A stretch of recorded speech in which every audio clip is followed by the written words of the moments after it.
This is Campus Currency, and we are moving along to part 5 of 9 of the FAFSA application process. And in this video, we're going to enter your parents' tax information, and we're going to show you how to use the IRS data retrieval tool, known as the DRT. As you can see, we've progressed through to the parent financials menu, and the banner was now asking for parent information. So keep in mind that we are working on the 2021-2022 FAFSA, which runs from July 1st, 21 through June 30th, 22, which means we're using your parents' 2019 tax returns. So the first question asks, for 2019, have your parents completed their IRS income tax return or another tax return? Now they're referring to the federal tax returns. They're not interested in any state tax returns. So you can answer already completed, which most people should have already done. Will file is probably parents that may have filed an extension with the IRS. Maybe they got an additional extension, but the taxes should be done by now as of the recording of this video, which is in the middle of 2021. And finally, if they're not going to file, that is typically parents that maybe made income below the threshold required to file taxes by law, or maybe they're receiving only federal benefits such as welfare, Section 8, Social Security, or SSI, or benefits such as that. The next question asks, what type of income tax return did your parents file for 2019? The most common being the IRS 1040, but there can be students whose parents file a foreign tax return because possibly they're working overseas or they are not residents of the United States and the student is, so they're required to file a foreign tax return, or they'll file a 1040 non-resident return or non-resident EZ form, or parents can file a tax return with Puerto Rico, a U.S. territory, or freely associated state. The next question will ask, in 2019, what was your parents' tax filing status according to their tax return?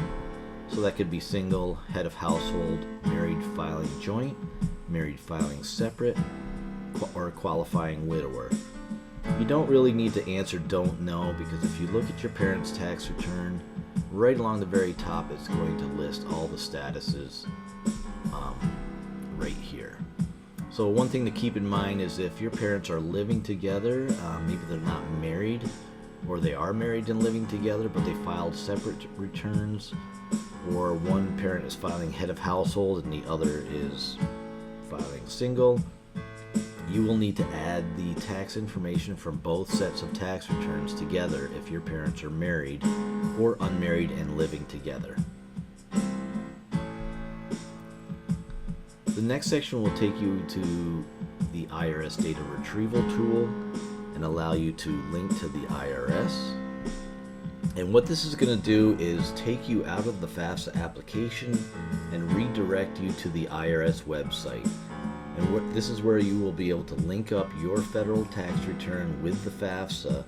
The reason to do this is because it will eliminate some of the errors that you might enter if you were to do it manually, but it also satisfies what's called a verification process.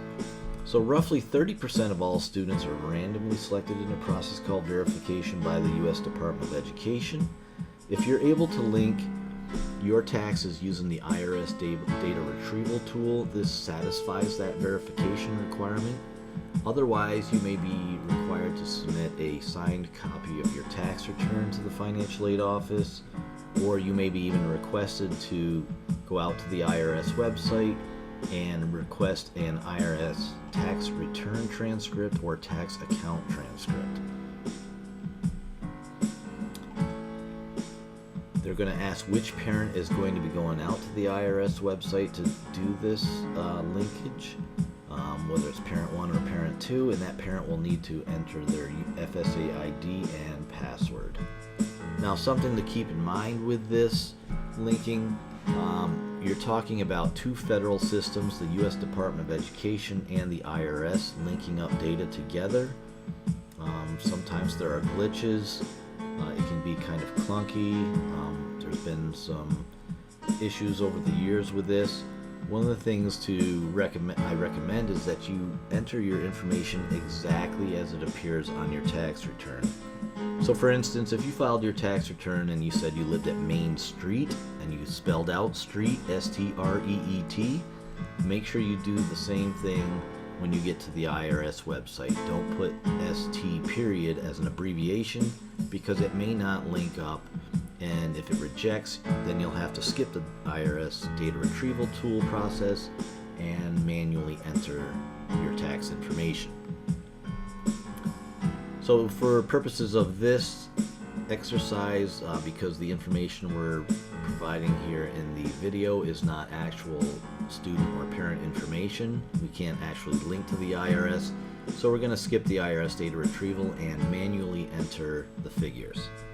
So question 1 asks, what was your parents' adjusted gross income for 2019? And it will give you the line item specifically. So if they filed an IRS 1040, it's line 8B. However, if you filed a foreign tax return, a non-resident return, or a tax return from Puerto Rico, a territory, or freely associated state, all except the foreign tax return, all the rest of these returns should have a figure that's also labeled the adjusted gross income. They shouldn't be using the same terminology, so you should be able to find that term on these other tax returns. With the foreign tax return, you're not probably going to see that. You're going to have to make your best assessment of what would be considered the adjusted gross income. The next set of questions asks, how much did parent 1 and parent 2 earn from working in 2019? So this is the portion of IRS 1040 line 1 where your parents are reporting their W-2 information. So that's usually the information reported in box 1 of their W-2. But it also includes other information. So if your parents have a small business, so they file a Schedule C, profit or loss from business, then they would look at Schedule 1, line 3, and add that to the wages from the W-2s. In addition, on Schedule 1, line 6, if for any reason your parents filed a Schedule F, profit or loss from farming, they would add that income as well to the wages from the W-2s. Now in both situations for Schedule C or Schedule F, if you have a negative amount reported, you will treat that as 0. You didn't earn negative income, so you want to just make sure that you're keeping positive numbers, and if it is a negative, you treat it as a 0.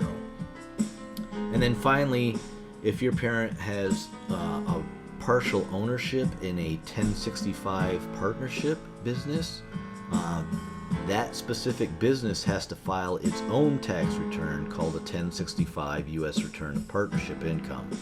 And depending on what percentage of ownership your parent has, they will receive what's called a Schedule K-1. That Schedule K-1 is the carry-through information that takes the income and profit from the 1065 that belongs to the percentage that your parent owns and brings that over to their personal IRS 1040 tax return. And so if there's an amount on that Schedule K-1 in box 14 with a code of A with an amount, you're going to also add that to the W-2 wages and any income from Schedule C or F. Once you do that, it's going to ask the same questions for your second parent as well. The next question asks you to enter the amount of your parent's income tax for 2019, and that can be found on IRS 1040 line 14 minus Schedule 2 line 2. So a lot of families make the mistake of thinking that on their W-2 in box 2 they see the federal income tax withheld and think that that's their taxes paid. That is incorrect. The actual amount is IRS 1040 line 14, and then you're going to subtract out an amount if there is an amount on Schedule 2 line 2. So that takes us through the first part of the parent financial section, the taxes. In our next section we will look at other financial information that the FAFSA is requesting. If you found this information useful, please hit like and subscribe, and we will see you in the next video. Thank you.